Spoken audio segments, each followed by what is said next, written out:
But for the agitation that occurred initially, I'm not sure when the River Basin Project would have come aboard. It probably would have eventually, but certainly not within the period of time in which it occurred.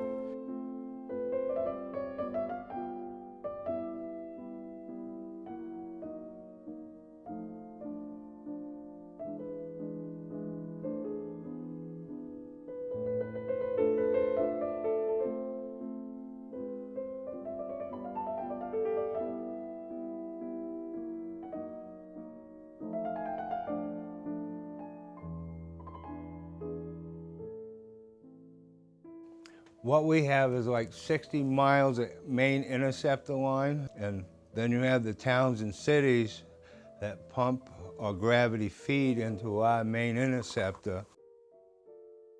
The flow comes in, comes through a flume. We measure the influent flow coming in. We have 2 mechanical bar screens in there that removes any debris, or most of the debris in the wastewater, containing rags, McDonald's toys, anything flushed down the toilet. What happens in a primary clarifier? The wastewater comes in the center of the tank and it works its way to the outer edge. It takes about 2 hours, depending on flow, 2.5 hours.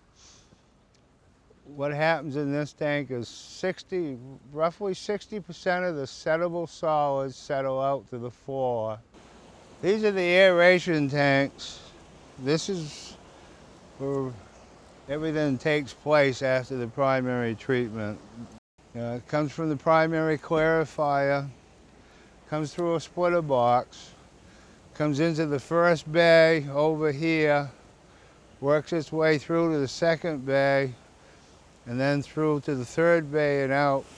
It comes down over and it's cascaded to put more oxygen in it. Then it goes out into the Merrimack.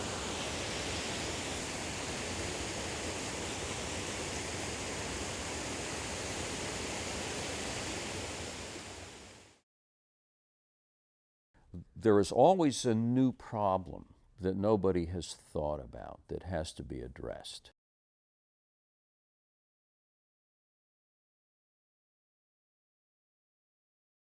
I got a call, and I think it was from Jim Walker, the essence of which was the governor's office has approved an appropriation in the vicinity of $18,000 for the purpose of giving it to the Water Supply and Pollution Control Commission, which would in turn give it to a pesticide applicator to apply a herbicide called Silvex to control aquatic milfoil, which is a nuisance weed, which, like most algae, it's not algae, but it's like algae. It grows because there are nutrients in the area, and I think it was Upper Moultonborough Bay. And the Lakes Region Clean Water Association was offended by that, rightfully so, because they were concerned that the herbicide would have negative secondary effects and it would not really control the milfoil. I thought it was ironic that the State Water Pollution Control Agency was actually going to pay somebody with state money to dump herbicides into the lake. To think that chemicals were being put into the lake, which, by the way, is the source of municipal drinking water for the city of Laconia.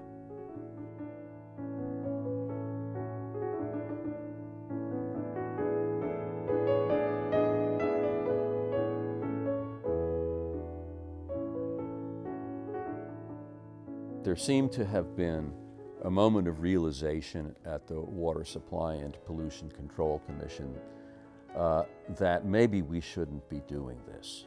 And I think it was like a light bulb went off in that agency, which it's not that they had become complacent, because they had had their own battles in defending what they were doing. But you know, I think this was one of those things where, oh, well, we sort of do this as a matter of course, and it wasn't until they were forced to sit down and think about what you're doing here that that a kind of a regulatory epiphany occurred.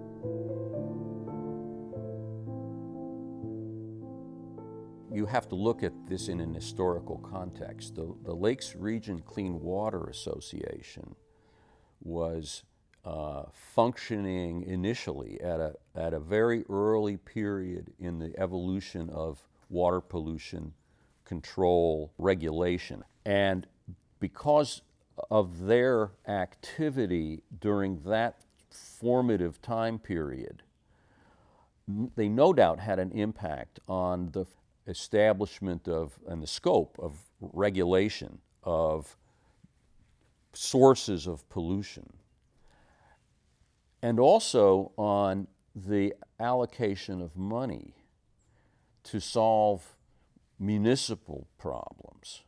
In retrospect, they performed a valuable service. They did move government.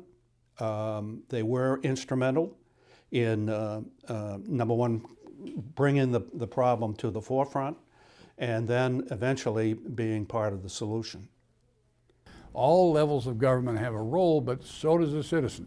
And if you can't get the people in the watershed where the problem is, understanding the nature of the problem, committed to its solution, you can't make it. The government can go in there and issue orders to the world looks level, and nothing much will happen unless the citizens demand it and they're behind what the government's trying to do.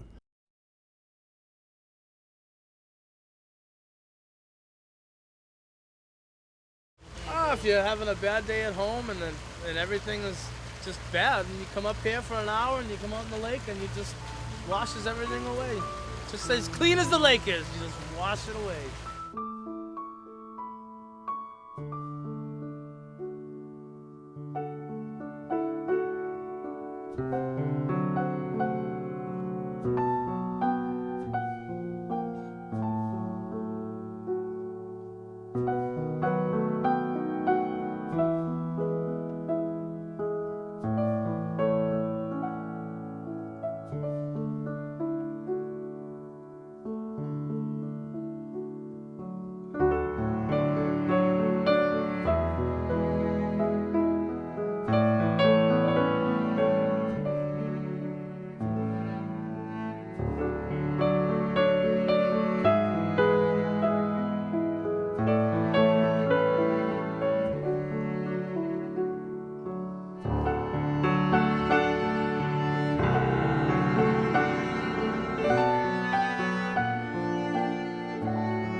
I don't know who it was, maybe it was Senator Gaylord Nelson that said that every environmental defeat is permanent and every environmental victory is temporary.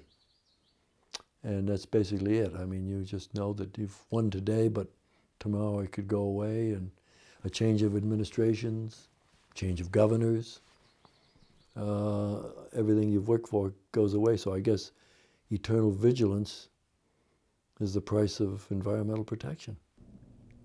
The battle is not over, because the moment the people get lax, the problems will come up again. No, the problems are never over, and you have to keep after them all the time. We won't make it without the citizen becoming actively engaged in their own place where they live and taking control of its future, and ensuring that other living things that share that space with them have an opportunity to flourish just as they did. And if they don't do that, no amount of government mandates or control or all the rest is going to cause it to happen.